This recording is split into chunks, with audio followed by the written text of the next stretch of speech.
오랜 세월 동안 외교는 대중들의 관심사가 아니었습니다. 대중들이 보기에는 너무 어렵고 또 관심이 아니다 보니까 비판하기도 어렵고, 그래서 외교는 엘리트들의 전유물이었던 시대가 있습니다. 그런 세월이 굉장히 오래 갔는데, 이제는 세월이 바뀌어서 외교가 더 이상 엘리트만의 전유물이 아닌 시대가 됐습니다. 대중 누구나 관심을 갖게 되고 SNS에서 자유롭게 비판하는 그런 시대가 됐습니다.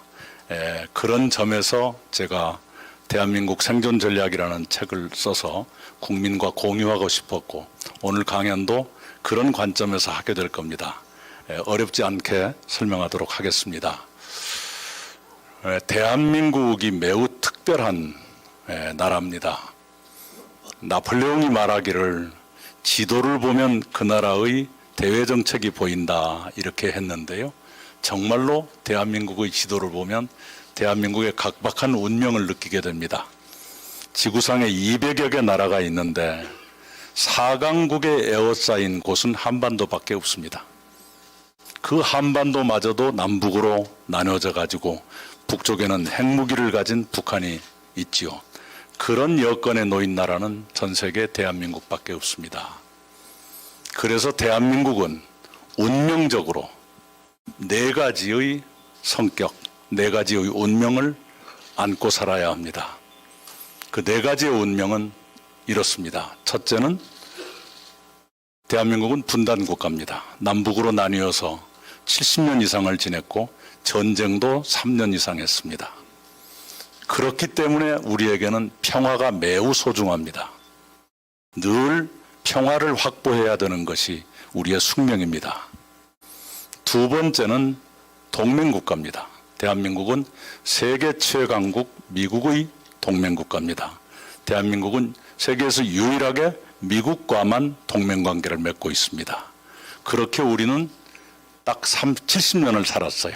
1953년에 6.25를 끝낸 뒤에 미국과 동맹이 됐거든요. 그렇기 때문에 우리는 동맹으로서 신뢰를 지켜야 하고, 동맹으로서 함께 공유했고 함께 추구했던 가치를 추구해야 됩니다.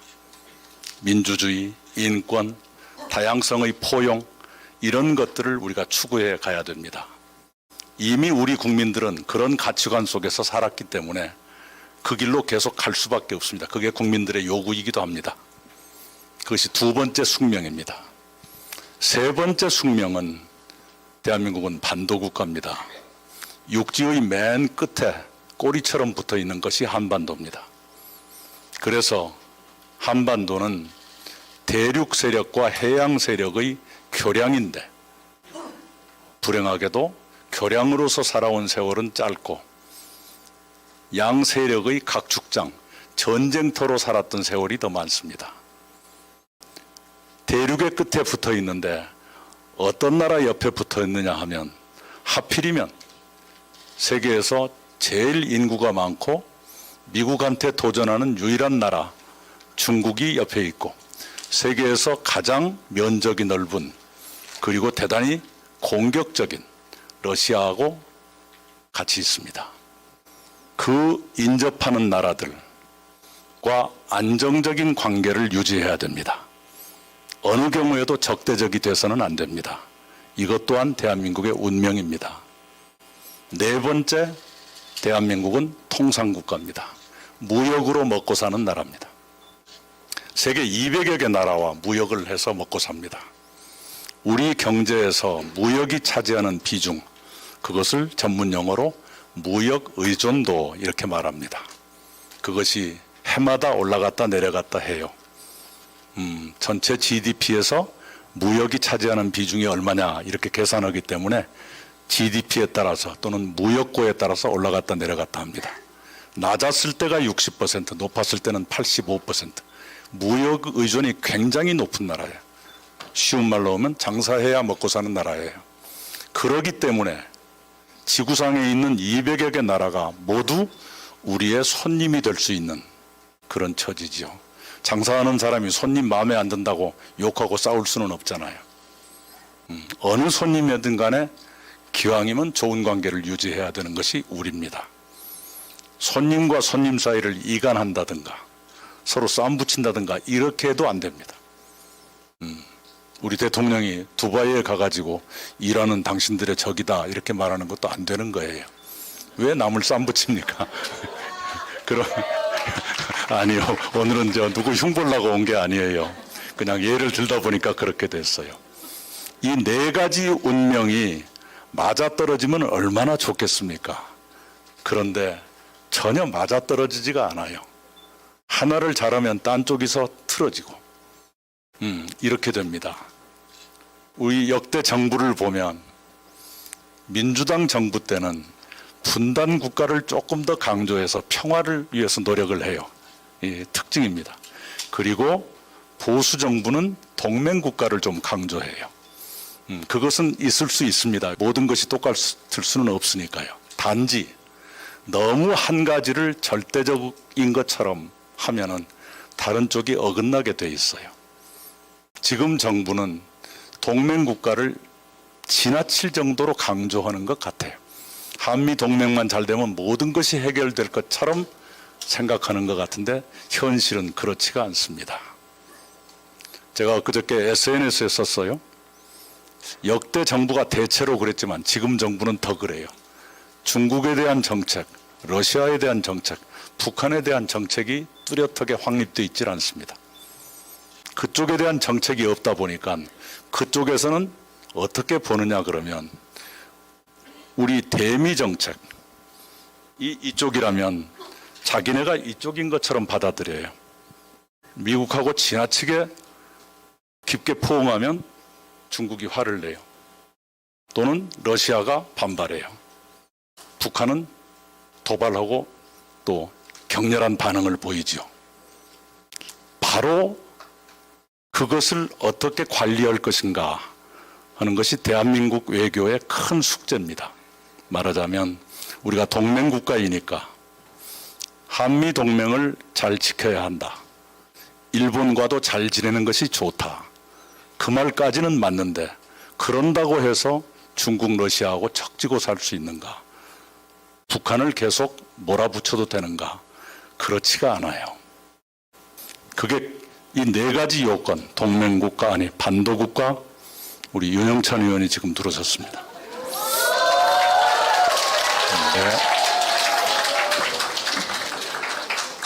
분단국가로서 평화를 확보하고 정착시키는 일, 동맹국가로서 동맹의 신뢰를 지키고 우리가 추구해왔던 그 가치를 계속 추구하는 일, 반도국가로서 이웃나라들과 안정적 관계를 유지하는 일, 통상국가로서 지구상 모든 나라와 상인과 고객의 관계 최소한 그걸 유지하는 일, 이 네 가지 어느 것도 소홀히 할 수가 없는데 굉장히 어렵지요.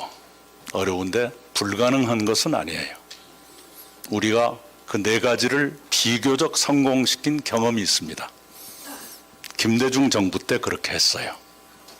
제가 최근에 제2의 DJ가 필요하다. DJ로 돌아가자. DJ 시대로 돌아갈 수는 없지만 그 지혜로 돌아가자. 이런 얘기를 하는 이유가 그것입니다. 오늘은 조금 다른 얘기를 여러분 앞에 해드릴게요. 일본이 한미일 공조 강화하고 미국하고 찰떡처럼 잘 지내지 않습니까?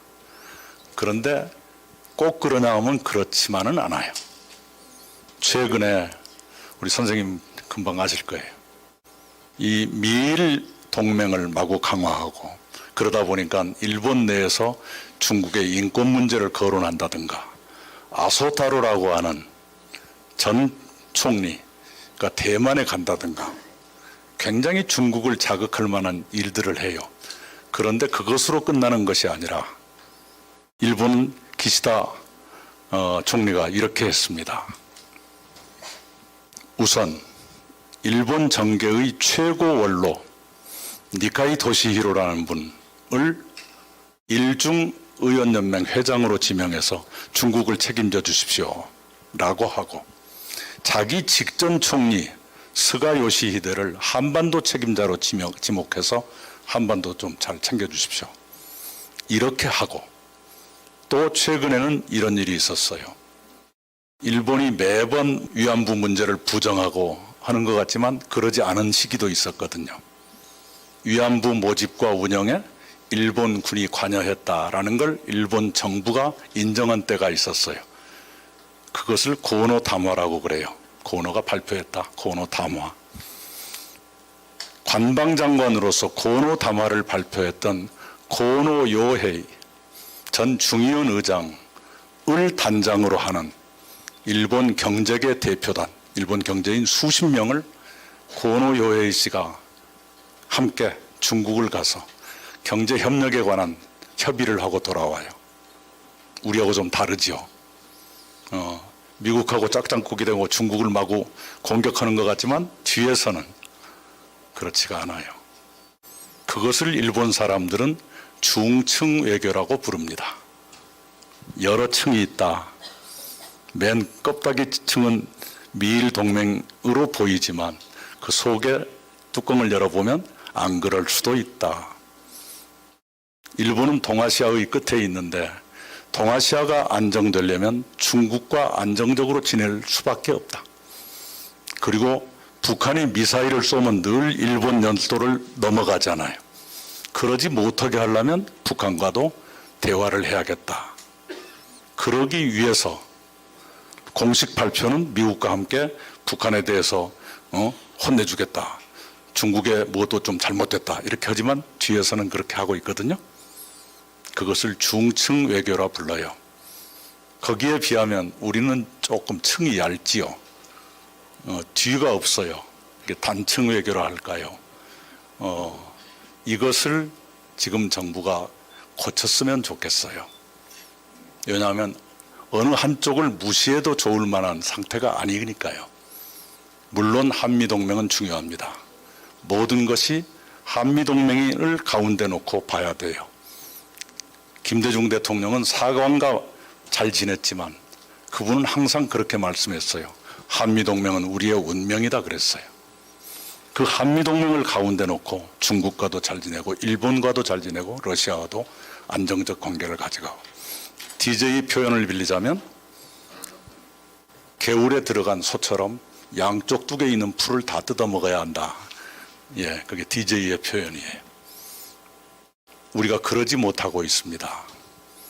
그런데 우리가 중층 외교를 하기에는 뭔가 상상력에 한계가 있거나 역량의 한계가 있거나 그러는 것 같아요. 지금이라도 할 수만 있다면 중국, 러시아는 지금 우크라이나와 전쟁 중이니까 조금 어려울 수 있겠지만 또는 북한, 누군가는 노력을 할 수 있는 그런 정부가 되었으면 좋겠다 생각을 해요. 그리고 국제정세가 격변하기 때문에 굉장히 우리가 민첩하고 남이 보기에 매력적이고 이래야 되거든요. 그런 것을 돌고래 외교라고 이름을 붙인 분이 있어요. 우리 윤영찬 의원의 형님이신 노무현 정부 초대 외교부 장관 윤영관 장관이 서울대학 교수를 하던 시절에 돌고래 외교라는 말을 붙였어요. 미국과 중국 큰 고래 2마리가 바다를 헤엄치는데 그 고래한테 먹히는 물고기가 될 것이냐, 아니면 우리가 덩치가 그만큼 크진 않지만 민첩하고 귀엽고 매력적이고 예쁜 그런 외교를 펼칠 것이냐, 그것을 돌고래 외교라고 붙였어요. 그래서 제가 얼마 전에도 윤영관 장관님 뵙고 돌고래 외교를 제가 앞으로 써먹을 테니 그렇게 알아주십시오 그랬더니 웃으시더라고요. 네. 예, 일본이 말하는 중층 외교와 다른 의미에서 대한민국은 돌고래 외교를 해야 한다. 예, 그것이 오늘 제가 여러분께 드리고 싶은 결론 같은 말씀입니다. 해방 이후에 우리 역사는 크게 보면 3단계를 거쳐왔습니다. 첫째는 냉전 시대를 거쳐왔고요. 2번째는 탈냉전 시대를 거쳐왔고, 지금은 어떤 사람은 신냉전이라고 부르고 어떤 사람은 공식적으로는 미중 전략 경쟁이라고 부르는 시대가 됐습니다. 그 세 단계의 기간을 우리가 헤엄쳐 가고 있거든요. 거기에 따라서 우리의 운명이 늘 영향을 받곤 했어요. 여러분 아시는 것처럼 냉전이라는 것은 미국과 소련이 세계를 둘로 나눠서 쥐락펴락하던 시대입니다. 그 시기에 우리는 양 진영의 최전방, 마치 총알바지처럼 최전방에 서서 우리끼리 전쟁을 했죠. 그게 냉전 시대입니다. 근데 냉전 시대를 우리 대한민국이 허투루 보낸 것은 아니에요. 대한민국 경제가 세계 역사에 유례가 없을 만큼 발전한 시기이기도 합니다. 1960년대 초반부터 90년대 초반까지 30년 동안 해마다 8%가 넘는 경제 성장을 계속했어요. 요새 중국 경제가 조금 처져가지고 지금 5% 절까 말까 하는데요. 중국보다 더 오랜 기간 동안 고도 성장을 계속한 그 분야의 선배가 대한민국이었습니다. 그런데 바닥이 워낙 없었기 때문에 그때 1인당 소득이 얼마였냐면 100불에서 10,000불까지 올라갔어요. 10,000불 그러면 우리가 이렇게 가난한 걸로 보이지만 100불에서 10,000불 되는 건 100배가 큰 것 아닙니까? 예, 그렇게 됐습니다. 그것이 냉전 시대입니다. 그 다음에 이제 탈냉전이 와요. 탈냉전이 오는데 탈냉전이란 뭐냐? 예, 소련이 갑자기 지구상에서 사라져요. 사라지고 러시아를 포함한 15개 독립국가로 이렇게 찢어집니다. 그래서 미국한테 도전하는 나라가 갑자기 없어지는 시대, 그걸 탈냉전 시대라고 불러요. 탈냉전은 언제 시작됐느냐? 1991년 소련이 해체되면서 시작됩니다. 소련이 사라진 거예요. 그런데 모든 큰 일은 다 전주곡이 있어요. 그 1년 전 1990년에 독일이 통일됩니다. 그 1년 전 1989년에 베를린 장벽이 무너집니다. 그리고 그 1년 전 1988년에 무슨 일이 있었죠? 서울올림픽이 열립니다. 서울올림픽이 대한민국 서울에서 벌어졌지만 사실은 냉전 붕괴의 최초의 신호탄이 서울올림픽입니다. 올림픽의 꽃은 입장식, 개막식, 그 중에서도 선수단 입장식이에요. 그 서울올림픽 때 선수단 입장식을 유심히 보신 분들은 기억하실 거예요. 어느 나라 선수단이 입장할 때 가장 크게 박수를 받았는가? 중공이었습니다. 그때는 중국이라 부르지 않았어요. 중공이라 했습니다. 두 번째가 소련 선수단이 입장할 때였어요. 세계에서 가장 강력한 반공 교육을 가장 오랫동안 받았던 대한민국 국민이 왜 수교도 하는 공산국가, 수교도 하기 전에 공산국가, 중공과 소련의 선수단이 입장할 때 가장 큰 박수를 보냈을까? 어쩌면 한국인의 가슴 속에서 냉전이 무너지고 있었는지도 모른다. 안 그러면 최소한도 대한민국 생긴 이래 처음으로 올림픽을 개최하는데 그 올림픽이 성공하기를 바라는 우리 한국민들의 마음이 그렇게 표현됐을 것이다, 이렇게 생각을 해요. 그런데 3분 내에 끝내라고 하네요. 네. 그렇게 해서 탈냉전이 시작됩니다. 탈냉전이 시작됐다는 것은 냉전의 멍에를 대한민국이 벗어 던졌다는 얘기가 돼요. 그래서 과거의 공산 국가들과 수교를 하게 되고, 노태우 정부 때였는데 무려 32개 나라와 수교를 합니다. 중국, 소련 포함해서 동유럽 국가들 모두 수교합니다. 수교만 한 게 아니라 그들과 무역을 하고, 그래서 비약적으로 경제가 발전해요. 1994년 1인당 소득 10,000불, 2006년 20,000불, 2017년 30,000불이 됩니다. 그런데 우리가 그렇게 질주할 때 북한은 고립이 돼요. 중국, 소련이 자기들의 뒷배였는데 남쪽하고 문을 열고 무역하고 사이좋게 지내고 북한은 점점 이렇게 고립되는 거죠. 외로운 처지가 되는 거예요. 우리가 10,000불, 20,000불, 30,000불 될 때 북한은 뭘 했느냐? 핵무장을 합니다. 그것도 공교롭게 연도가 비슷합니다. 우리가 94년에 10,000불 해댔는데 북한은 93년에 NPT 탈퇴를 발표합니다. NPT, 핵 확산 금지 조약. 핵 확산 금지 조약에 가입했다는 것은 핵무기를 안 만들겠다는 뜻인데 탈퇴를 발표했다는 건 만들고 싶다는 얘기죠. 그게 93년이었습니다. 그것을 1차 북핵 위기라고 불러요. 두 번째, 우리가 2만 불 된 게 2006년이었는데 그 해에 북한은 실험을 시작합니다. 우리가 3만 불 된 게 2017년이었는데 그 해에 북한은 핵무력 완성을 발표합니다. 말하자면 핵 보유국이 됐다 이렇게 발표합니다. 희한하지요? 남북한이 동포여서 그런지 그래요. 서울에 신라 호텔 생기면 북한에서는 고려 호텔 만들고 그러잖아요. 정말이에요. 네. 그리고 이제 그게 탈냉전 시대입니다. 작년 10월에 미국 백악관에서 NSS 국가안보전략 보고서를 발표합니다. 그 보고서의 핵심이 이겁니다. 탈냉전은 최종적으로 끝났다. 세계 질서를 뒤바꿀 의지와 능력을 갖춘 유일한 나라는 중국이다. 중국은 미국의 유일한 경쟁자가 됐다. 이것이 작년 10월에 발표된 NSS 보고서입니다. 탈냉전이 끝났다라는 것은 미국에 아무도 도전하지 않던 시대가 끝났다 그 얘기죠. 도전자가 생겼다는 얘기예요. 그 도전자가 누구냐? 중국이다. 이게 이제 탈냉전이 끝났다. 그 다음 시대로 갔다 그런 얘기인데 그 다음 시대 초입에 지금 우리가 서 있어요. 어떤 상태로 서 있는가? 그동안의 탈냉전 시대에는 우리가 중국하고 무역을 하고 협력을 해도 미국 눈치를 안 봐도 됐어요. 왜냐하면 도전자로 별로 신경을 안 썼으니까요. 그래서 DJ 말씀처럼 양쪽 두 개 풀을 다 뜯어먹을 수 있는 처지였어요.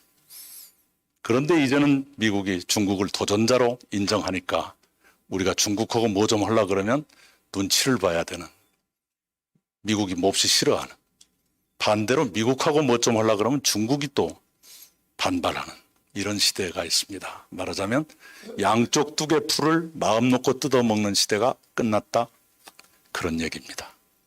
그리고 우리에게 남은 것은 핵무기를 가졌다고 주장하는 북한의 존재가 남아있죠. 그것이 지금 2023년의 대한민국입니다. 이런 시기에 우리가 어떻게 해야 생존할 수 있을 것인가? 그것을 지금 정부는 미국하고만 잘 지내면 모든 것이 될 것처럼 하지만 그건 아닐 수도 있다. 그래서 일본같이 우리보다는 조금 더 가진 것이 많은 그 일본도 중층 외교라는 걸 하는데 우리는 너무 단층 외교로 달려가고 있는 것은 아닌가. 이런 때일수록 한미 동맹을 중심에 놓되 돌고래 같은 민첩하고도 매력적인 외교를 해야 생존할 수 있다. 그 얘기입니다. 그 얘기가 책 전체에 있는 얘기입니다. 네, 이것으로 마치겠습니다.